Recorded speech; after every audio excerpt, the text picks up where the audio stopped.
Dans les ruelles de Port-au-Prince, les marchands et leurs chalands se pressent dans une cohue indescriptible et les fumées des déchets que l'on brûle jour et nuit.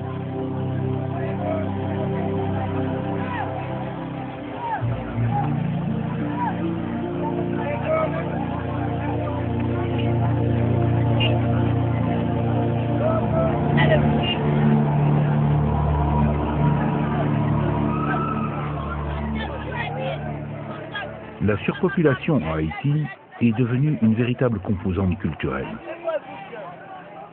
Les peintres haïtiens eux-mêmes y puisent souvent leur inspiration.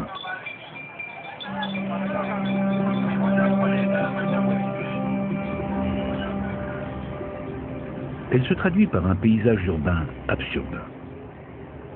Depuis quelques décennies, on a construit n'importe quoi, n'importe où, avec du mauvais ciment, du mauvais sable et sans ferraillage.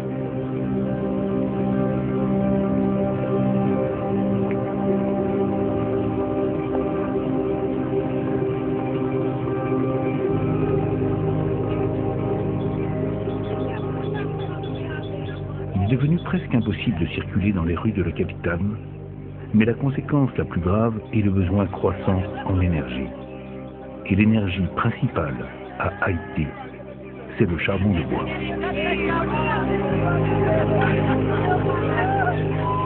Pour le produire, il a fallu couper tout ce que le pays comptait d'arbres. Sur les marchés, aux emplacements qui leur étaient réservés, les marchandes sont de moins en moins nombreuses. Elles survivent comme elles peuvent et n'ont pas conscience que leur commerce, indirectement, a été la cause de la plus grande catastrophe naturelle que l'humanité ait jamais connue. Dans cette ville surpeuplée, le 12 janvier 2010, un tremblement de terre a causé 300 000 morts. Et à 5 heures, j'ai entendu ce boom et ma première pensée, c'était de me demander mais qui bombardait Port-au-Prince? Parce que le bruit venait de la direction de Port-au-Prince.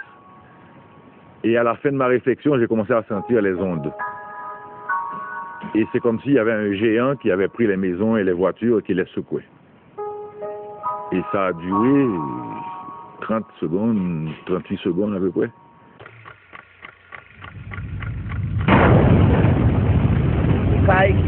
En Haïti, yo détruit dans 35 secondes. Exemple, l'église cathédrale. La reconstruction d'Haïti. J'aime bien entendre ce mot, puisqu'il y a eu un séisme qui a détruit des milliers d'habitations, qui a tué beaucoup de gens. Mais Haïti, c'est pas Port-au-Prince. Haïti, c'est pas... Haïti vivait avant le séisme, va continuer à vivre après le séisme. Mais la reconstruction, c'est du marketing finalement pour moi. Maintenant, on a parlé de refondation du pays sur de meilleures bases, sur de meilleures hypothèses de départ, de travail. Je préfère ça. Je préfère une refondation plutôt qu'une reconstruction du pays, puisque une construction, c'est quelque chose dans le temps et on n'a jamais fini de construire finalement.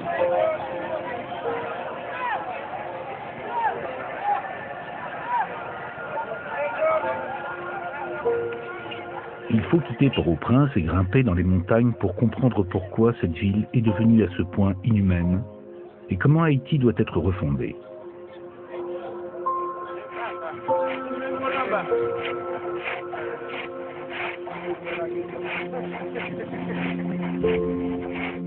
Pour commencer, chaque arbre que l'on coupe accentue les problèmes. Et les rares qui l'ont compris, seuls en détiennent la clé.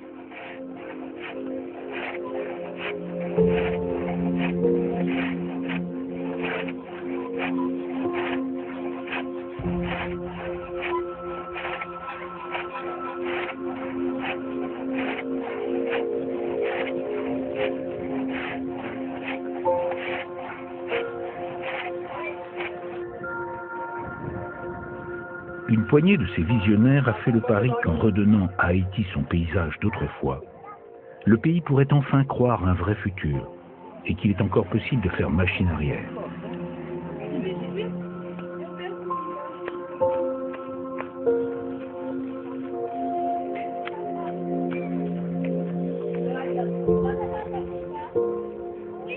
Ils ont créé la fondation SOGA, qui œuvre bien loin des 3000 ONG étrangères qui ont envahi les rues de Port-au-Prince pour résoudre des problèmes dont elles n'ont souvent pas même identifié les causes.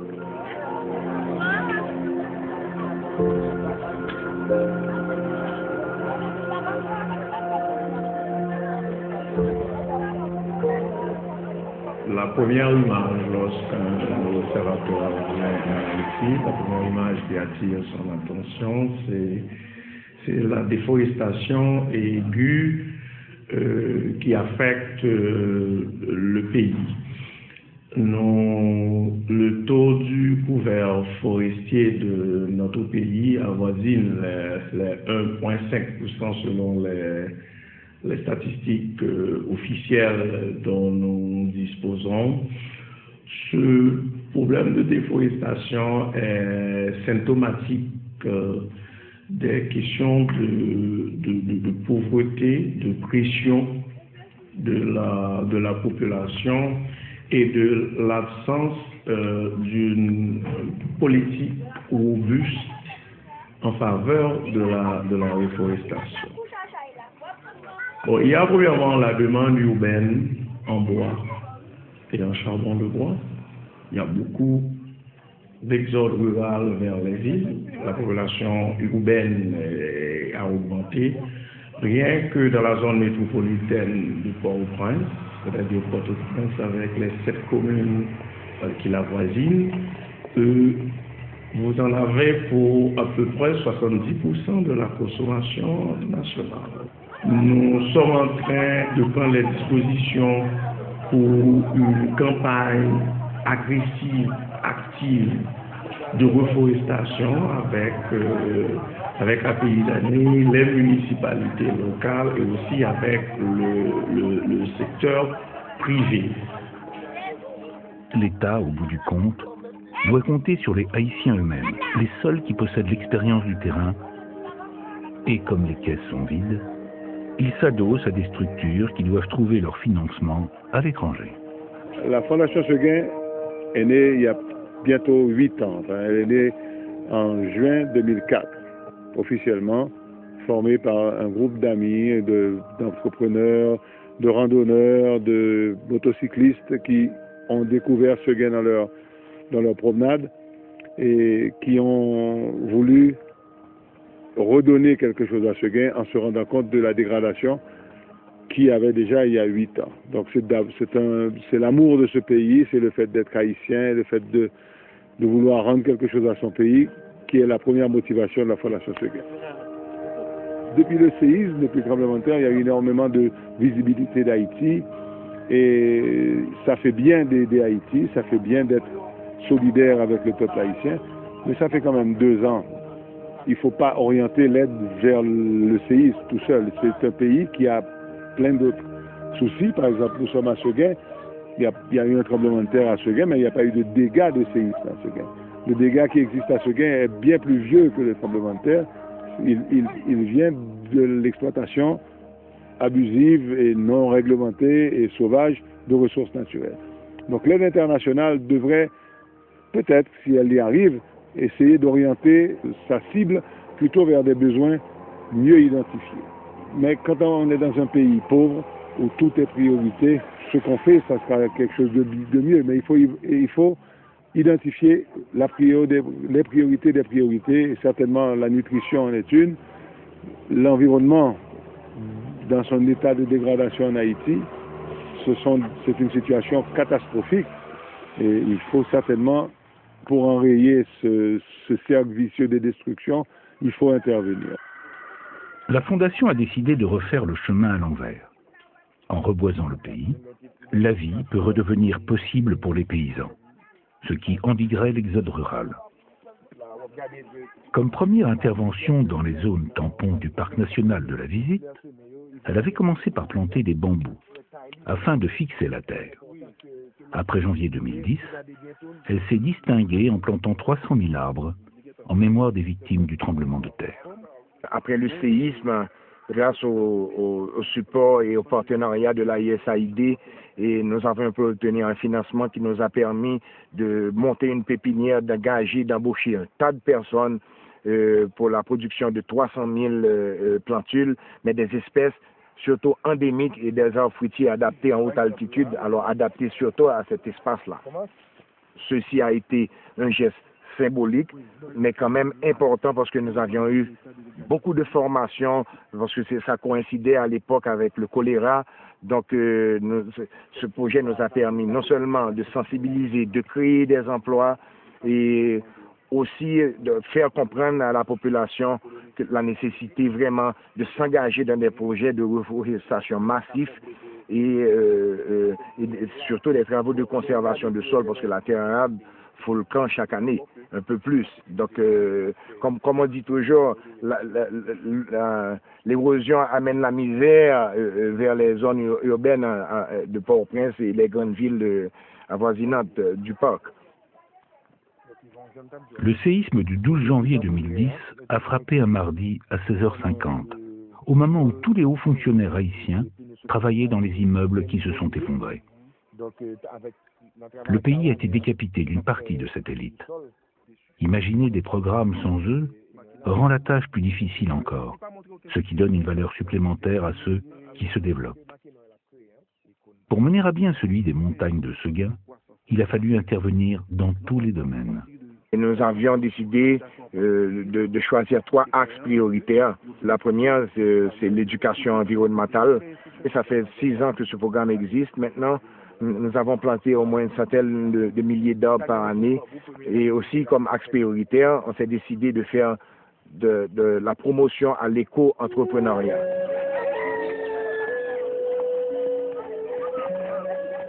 Ces montagnes qui plongent directement dans la mer ne sont pas anodines.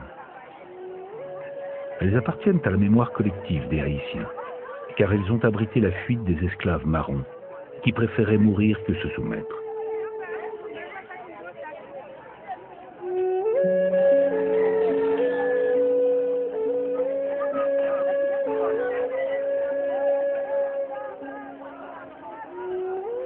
Le territoire, aujourd'hui administré par la commune littorale de Marigot, dont Seguin est le quartier d'altitude, a longtemps été une zone interdite, où les lois qui règnent depuis 4 siècles sont demeurées subtiles et ont été dictées par la seule nécessité. La population a augmenté de génération en génération. Elle a gravi des pentes en les déboisant progressivement. Et aujourd'hui, elle se retrouve au sommet à 2000 mètres, sans possibilité d'aller plus haut. On le sait, l'écologie est à la mode. C'est in de penser écolo, mais c'est plus qu'une mode. C'est une prise de conscience qu'une population grandissante se rendant compte que les ressources ne sont plus suffisantes pour une population qui grandit. Haïti, dans le cas extrême, a une population qui grandit énormément. Nous sommes à 10 millions d'habitants aujourd'hui. Nous étions à 6 millions il y a 10 ans. Dans 20 ans, on va être à 15 millions d'habitants. Donc il va y avoir une très forte pression démographique sur les ressources. La protection et la gestion durable d'un environnement est essentielle, est vitale pour la survie des Haïtiens et de la nation. On ne va pas parler de désertification, on ne va pas parler de malheur, mais cependant il faut une prise en charge intelligente et appropriée des ressources qui sont disponibles. Cependant, avec une population avec un niveau d'éducation très faible, il y a des concepts qui ne passent pas. Il y a des idées, comment dirais-je, des préoccupations qui ne sont même pas effleurées par une personne qui a besoin de manger tout simplement tous les jours, ou qui n'a pas le souci finalement de l'année prochaine, il a le souci du jour même et du lendemain. Donc, une gestion durable sous-entend la compréhension qu'il y a plus que le lendemain, qu'il y a quand même l'avenir qui dépend de chaque action que l'on fait aujourd'hui.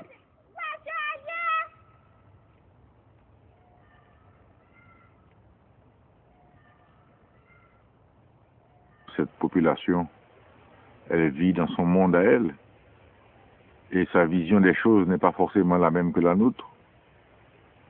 Mais nous ne pouvons pas laisser se détruire tous ces écosystèmes, toute cette richesse, tout ce patrimoine que nous avons, parce que certaines gens qui sont là depuis 2 générations seulement, et ont décidé qu'il fallait tout détruire pour jardiner et pâturer.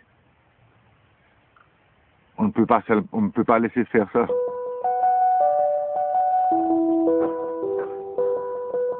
Le combat que livrent ceux qui pensent que l'avenir de Haïti dépend de sa couverture forestière a un peu changé les habitudes.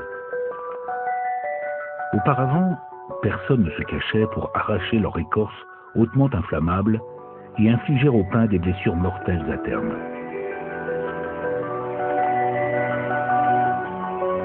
À présent, un peu par crainte, un peu par honte, ceux qui vendent cette écorce comme allume-feu la prélèvent sur la face la moins visible des arbres.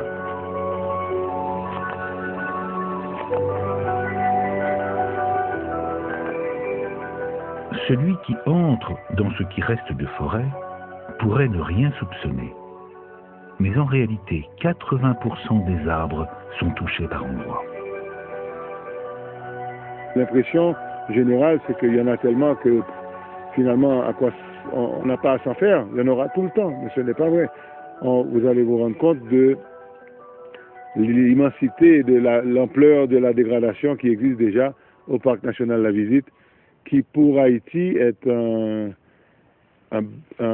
poumon, un réservoir d'eau, un réservoir de biodiversité, et les 4 bassins versants de ce sommet affectent la vie de plus de 3 millions d'habitants, tant dans le département de l'Ouest que le département du Sud-Est.